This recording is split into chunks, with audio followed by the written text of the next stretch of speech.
la situation est tout aussi problématique. J'ai photographié l'Algérie vue du ciel, j'ai découvert un endroit d'une rare beauté, El Oued, la ville aux 1000 coupoles.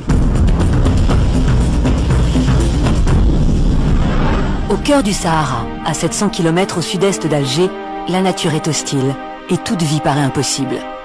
Pourtant, l'homme a pu s'installer et y vivre depuis des centaines d'années. Car à quelques mètres sous le sable se cachent d'immenses nappes phréatiques, donnant naissance à des oasis.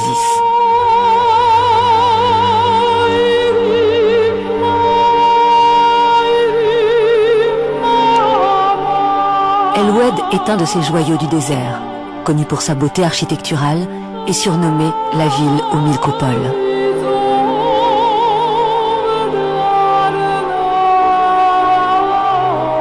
Mais depuis 20 ans, l'explosion démographique d'El Oued a entraîné un dérèglement majeur des conditions sanitaires. Moins de la moitié des maisons disposent de l'eau potable et les maladies pullulent. Mais surtout, les eaux usées de ces 130 000 habitants ne sont pas traitées. Rejetées dans la nature, ces eaux font déborder la nappe phréatique et provoquent des inondations. Pour trouver une solution au problème d'eau qui menace la survie de la région, les autorités algériennes ont lancé un projet pharaonique, estimé à 250 millions d'euros. Une gigantesque usine d'épuration. Mais après plus de 6 mois de travaux, le chantier est au point mort. La population d'El Oued utilise beaucoup d'eau.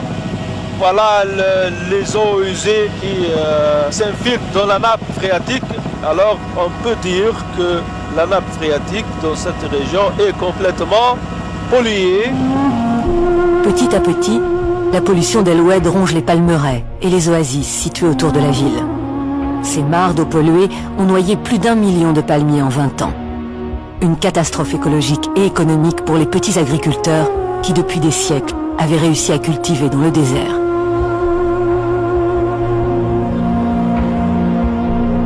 La famille de Brahim exploite cette palmeraie traditionnelle depuis toujours.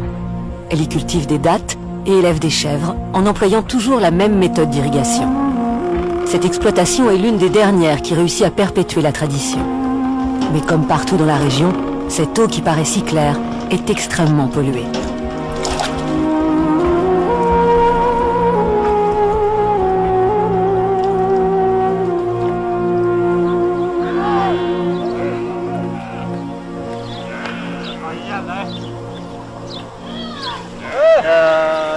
Avant, l'eau était bonne, mais aujourd'hui, elle n'est plus potable. Elle devient vaseuse et fait pourrir les palmiers. C'est un véritable poison. Ma famille ne peut plus la consommer et on ne peut même plus la donner à boire aux animaux.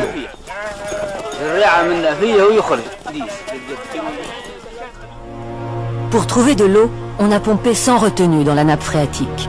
Mais les sols sont imperméables, aussi l'eau stagne en surface et noie les palmeraies.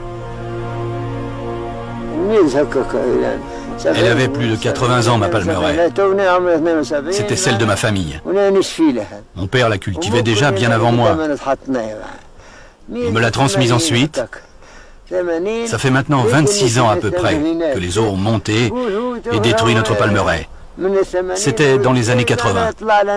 Et maintenant, regardez, c'est perdu. Tout est perdu. Il n'y a plus un palmier. Dire qu'elle faisait plus de 3 hectares, cette palmeraie. Oui, 3 hectares.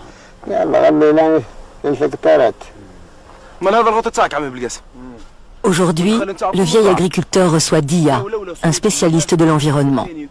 Le constat est édifiant. Non seulement Kassem a tout perdu, mais en plus, ce qui reste de sa palmeraie est devenu toxique. Ici maintenant, quand les enfants viennent, ils pêchent des têtards en croyant que ce sont des poissons. Ils se baignent et boivent même cette eau. À cause de cela, il y a 42 cas de typhoïde à El Oued. La prise de conscience du problème doit maintenant laisser place aux actes. Restent les pompages de plus en plus intensifs. Ils menacent l'existence même des nappes phréatiques de cette partie du Sahara et la population d'El Oued avec. On estime qu'il faudrait 70 000 ans pour que les nappes retrouvent leur niveau initial.